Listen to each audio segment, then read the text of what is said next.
Alhamdulillah Alhamdulillahilladzi khalaqal mauta wal hayata liyabluwakum ayyukum ahsanu amala wa huwal azizul ghafur. Asyhadu an la ilaha illallah wahdahu la syarika lah wa huwal haqqul mubin wa asyhadu anna Muhammadan abduhu wa rasuluh wa huwa shadiqul wa'dil amin.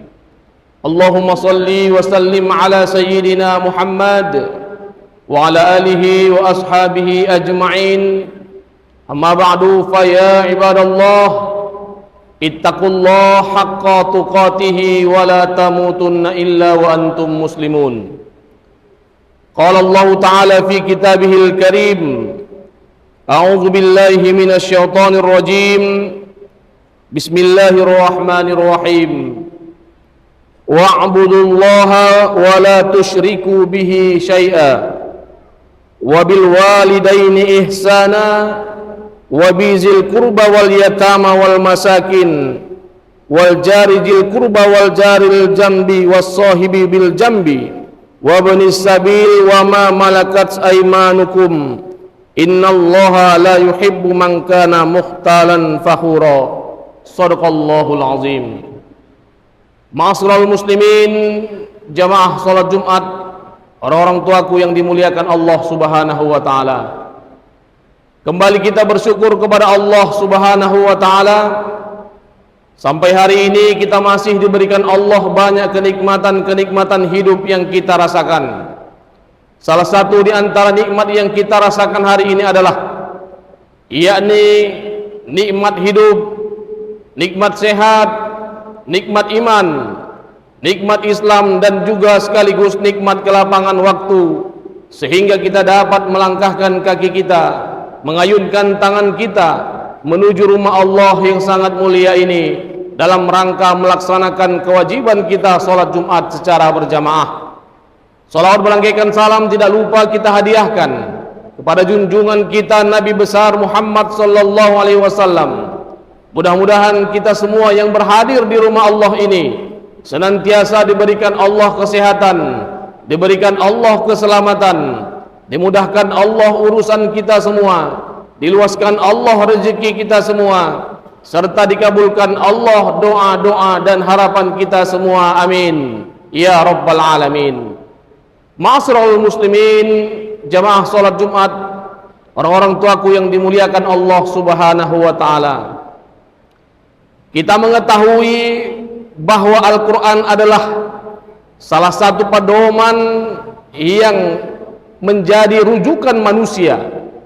Itu artinya Allah menurunkan Al-Quran ke muka bumi ini adalah bagian daripada solusi kehidupan yang akan dijalani oleh kehidupan manusia. Di dalam Al-Quran banyak Allah memberikan berbagai penegasan-penegasan. Salah satu di dalam Al-Quran, dalam surah An-Nisa ayat 36, Allah memberikan testimoni, Allah memberikan pesan kepada kita agar kita mampu menjalankan apa yang telah diperintahkan Allah Subhanahu wa taala.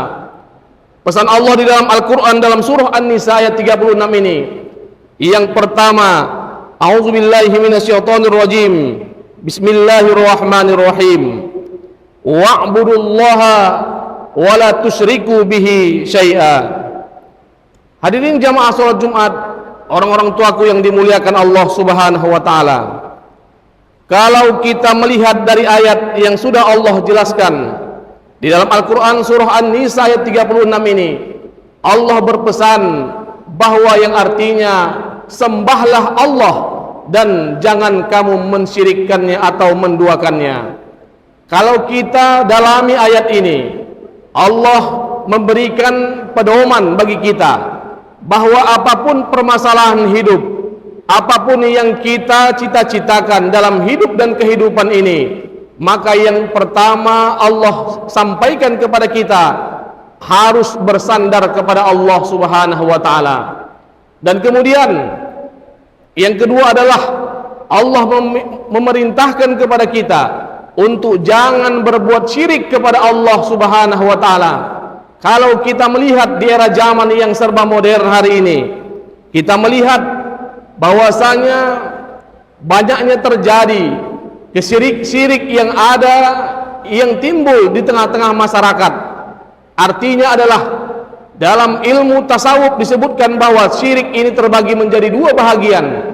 Yang pertama adalah syirik besar, dan kemudian yang kedua adalah ada syirik kecil. Syirik besar yang dimaksud di sini adalah bahwa seorang manusia, seorang makhluk menyembah selain kepada Allah Subhanahu wa taala. Maka ini tentunya termasuk salah satu perbuatan yang dosa besar, yang dosa tidak diampuni oleh Allah Subhanahu wa taala. Begitu juga kalau kita mengharapkan pengharapan dari seorang makhluk, maka tentunya Allah akan marah kepada makhluk tersebut atau kepada manusia, yang ketika seorang manusia berharap besar kepada seorang makhluk. Itu artinya Allah memberikan larangan kepada kita agar kita sebagai manusia ini jangan pernah syirik kepada Allah Subhanahu wa taala. Syirik yang artinya adalah menduakan Allah. Menduakan Allah di sini berarti ada unsur pembencian dan kemudian pengkhianatan kepada Allah Subhanahu wa taala. Maka hadirin jemaah yang dimuliakan Allah Subhanahu wa taala, kalau kita berhadapan dengan sesuatu hal, maka letakkanlah Allah di dalam hati dan pemikiran kita agar seluruh persoalan-persoalan hidup di dunia ini bisa diatasi secara tuntas dan bijaksana. Hadirin jemaah salat Jumat, orang-orang tuaku yang dimuliakan Allah Subhanahu wa taala. Itu yang pertama. Yang kemudian yang kedua adalah wabil walidaini ihsana. Allah memberikan informasi kepada kita bahwa kita dianjurkan untuk berbuat baik kepada kedua orang tua. Kalau kita menganalisis akhir-akhir ini, banyak kita melihat begitu banyak seorang anak yang mampu dan tega memarahi, kemudian ada yang memukul, dan kemudian ironisnya lagi sampai membunuh orang tuanya. Maka ini adalah menjadi persoalan hal yang mendasar bagi kehidupan manusia. Jika seorang mampu memukul atau bahkan membunuh orang tuanya, maka ini adalah salah satu dosa yang paling besar dalam agama Islam. Apalagi kalau ada seorang anak yang mampu mendurhakai orang tuanya, maka bisa dipastikan kehidupannya di dunia ini tidak akan pernah selamat, baik itu di dunia maupun di akhirat kelak nanti. Hadirin jamaah salat Jumat, orang-orang tuaku yang dimuliakan Allah Subhanahu wa taala. Di dalam Al-Quran banyak Allah bercerita tentang bagaimana sikap seorang anak terhadap kedua orang tuanya, adab seorang anak kepada kedua orang tuanya. Maka tentunya di dalam kalimat Al-Quran banyak Allah sebutkan dengan kalimat birrul walidain. Itu artinya bahwa kita diwajibkan untuk berbuat baik kepada kedua orang tua. Kalimat di dalam ayat ini sering digunakan dengan kalimat-kalimat al-birri. Al-birri ini adalah yakni melakukan kebaikan di atas rata-rata. Banyak kebaikan, arti kebaikan di dalam Al-Quran. Yang pertama ada ihsana, yang kedua ada thayyibah, dan kemudian ada al-birri.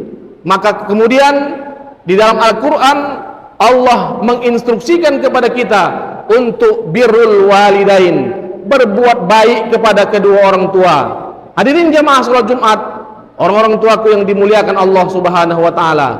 Kalau kita melihat berbagai sejarah yang ada, baik dalam sejarah kenabian, bagaimana kisah Nabi Ibrahim alaihi salam, kemudian ulama-ulama juga banyak seperti Uwais Al-Qarni yang dikenal oleh penduduk langit, tidak dikenal oleh penduduk bumi. Bagaimana ada perlakuannya kepada ibunya, kepada emaknya, kepada kedua orang tuanya, sehingga penduduk langit mengenalnya, sampai-sampai penduduk bumi ini tidak mengenal sosok Uwais Al-Qarni. Hadirin jamaah salat Jumat, orang-orang tuaku yang dimuliakan Allah Subhanahu wa taala. Tentu kalau kita melihat di era zaman sekarang ini, banyak terkadang orang yang mampu menahan hatinya kepada orang lain akan tetapi mengorbankan perasaan kedua orang tuanya. Dia menjaga perasaan orang lain, akan tetapi mengorbankan perasaan kedua orang tuanya. Maka di dalam Al-Quran juga banyak Allah memberikan penegasan. Kita dilarang untuk mengatakan kepada kedua orang tua. Dan ironisnya lagi, kalau sampai kepada orang yang mau menghina, memukul, memusuhi, bahkan kita lihat akhir-akhir ini ada seorang tua, kedua orang tuanya yang karena memang tidak pernah dijenguk oleh anaknya, sehingga keberadaan kedua orang tuanya sudah meninggal dunia dan membusuk. Dan kemudian ini adalah potret kehidupan zaman sekarang ini. Dan itulah sebenarnya peran agama Islam, peran Al-Quran, peran kitab Allah untuk kehidupan umat manusia, untuk senantiasa mengingat, harus senantiasa berbakti, berbuat baik kepada kedua orang tua kita. Hadirin jamaah salat Jumat, orang-orang tuaku yang dimuliakan Allah Subhanahu wa taala, bisa kita pastikan, andai saja setelah pulang kita dari salat Jumat ini, orang tua kita sudah dipanggil oleh Allah Subhanahu wa taala, kemudian mungkin bisa kita rasakan keadaan rumah yang gersang, keadaan rumah yang sunyi, keadaan rumah yang tidak lagi bahagia, karena orang tua yang kita cintai sudah dipanggil oleh Allah Subhanahu wa taala. Itulah sebabnya, selagi masih hidup kedua orang tua kita, selagi masih ada kedua orang tua kita, maka teruslah berbakti kepadanya. Jangan sampai takut miskin, jangan sampai takut berkurang harta karena memberi sesuatu hal kepada kedua orang tua. Ingatlah bahwa di dalam hadis Nabi, man abdu du'aan wabil walidaini ihsana fa in qata'u, sehingga yang artinya adalah bahwa ketika seseorang hamba yang enggan berbuat baik kepada kedua orang tuanya, yang tidak mau perhatian kepada kedua orang tuanya, yang ketiga adalah wal yatama wal masakin, yakni di dalam Al-Quran surah An-Nisa ayat 36 ini Allah instruksikan kepada kita agar kita juga harus memperhatikan keadaan, kondisi orang-orang miskin dan anak yatim. Kita melihat zaman sekarang ini, terkadang kita yang memiliki harta ini seakan-akan harta yang kita simpan ini akan kita bawa mati. Maka hal-hal yang harus kita ingat adalah bahwa harta yang sebenarnya dalam hidup ini adalah yakni harta yang kita sedekahkan, harta yang kita gunakan di jalan Allah Subhanahu wa taala. Terlebih kalau harta yang kita simpan ini kita sedekahkan, kita bantu kepada anak-anak yatim dan kemudian orang-orang yang miskin. Hadirin jamaah salat Jumat, orang-orang tuaku yang dimuliakan Allah Subhanahu wa taala. Ayat Al-Quran surah An-Nisa ayat 36 ini menjelaskan tentang 3 hal, yakni pertama, Allah menginstruksikan kepada kita untuk menyembah Allah dan jangan berbuat syirik kepada Allah Subhanahu wa taala. Itu artinya, filosofinya adalah bahwa kita ini berasal dari Allah dan saat ini kita berada di bumi Allah, dan kemudian dalam waktu yang dekat kita akan kembali kepada Allah Subhanahu wa taala. Dan kemudian yang kedua adalah Allah menginstruksikan kepada kita agar kita terus berbakti, berbuat baik kepada kedua orang tua kita. Kalau orang tua kita sudah meninggal dunia, ziarahi kuburnya, doakan, sedekahkan atas nama orang tua. Maka inilah salah satu bukti kita sebagai anak berbakti dan berbuat baik kepada kedua orang tua. Apapun ceritanya, banyak hadis-hadis yang mengungkapkan ridho Allah, ridho walidain. Kalau orang tua ridho, maka Allah akan ridho. Kalau misalnya orang tua akan marah, maka bisa dikatakan Allah akan marah kepada kita, kepada seorang anak. Maka hadirin jamaah yang dimuliakan Allah Subhanahu wa taala. Kemudian yang ketiga adalah kita dianjurkan untuk berbagi, memberikan kebahagiaan kepada anak-anak yatim, orang-orang miskin. Lihat bagaimana keadaan orang-orang di sekeliling rumah kita, di sekeliling masjid kita ini. Apakah memang ada yang masih kelaparan? Maka jangan sampai masjid kita megah tapi orang-orang sekelilingnya banyak yang masih kelaparan. Maka ini bisa bertentangan dengan jihad-jihad kemanusiaan. Sebab jihad dalam konteks Al-Quran, jihad bukan berarti mematikan, akan tetapi jihad yang dimaksud di sini adalah menghidupkan manusia, mensejahterakan manusia, memberikan yang terbaik kepada manusia.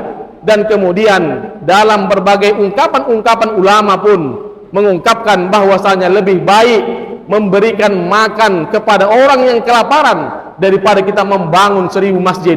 Hadirin jamaah salat Jumat, orang-orang tuaku yang dimuliakan Allah Subhanahu wa taala, sebagai kesimpulan khutbah kita yang singkat ini, khatib mengingatkan kembali agar kita senantiasa meletakkan di hati kita, di pemikiran kita, yakni Allah Subhanahu wa taala, dan jangan sampai kita terlarut dalam pujian-pujian, jangan sampai kita larut dalam pujian-pujian manusia sehingga pengharapan kita sebagai hamba besar kepada manusia. Dan kemudian yang kedua adalah, kesimpulannya adalah bahwa kita dianjurkan, diwajibkan untuk berbuat baik kepada kedua orang tua kita. Ada rezeki kita, berikan yang terbaik untuk kedua orang tua. Ada gaji kita, sisihkan untuk kedua orang tua. Maka insya Allah ridho Allah dan keberkahan-keberkahan dalam hidup ini akan menyertai kehidupan kita. Sebab dalam hidup ini ada dua hal yang harus kita kejar mati-matian. Yang pertama adalah keberkahan hidup, keberkahan usia, keberkahan pekerjaan, keberkahan rezeki, dan kemudian keberkahan-keberkahan lainnya. Dan kemudian yang kedua yang harus kita kejar dalam hidup ini adalah, yakni bagaimana kita pulang kampung menghadap Allah Subhanahu wa taala dalam keadaan yang enak, dalam keadaan yang lempang, atau dalam keadaan yang husnul khatimah. Hadirin jamaah salat Jumat, orang-orang tuaku yang dimuliakan Allah Subhanahu wa taala, kiranya ini saja yang dapat saya sampaikan dalam kesempatan khutbah yang singkat ini. Mudah-mudahan bisa bermanfaat untuk kita semuanya, terkhusus untuk khatib pribadi. Barakallahu lakum fil Qur'anil azim, wa nafa'ani wa iyyakum bima fihi minal ayati wa zikril hakim, wa taqabbalallahu minni wa minkum tilawatahu, innahu huwas samiul alim.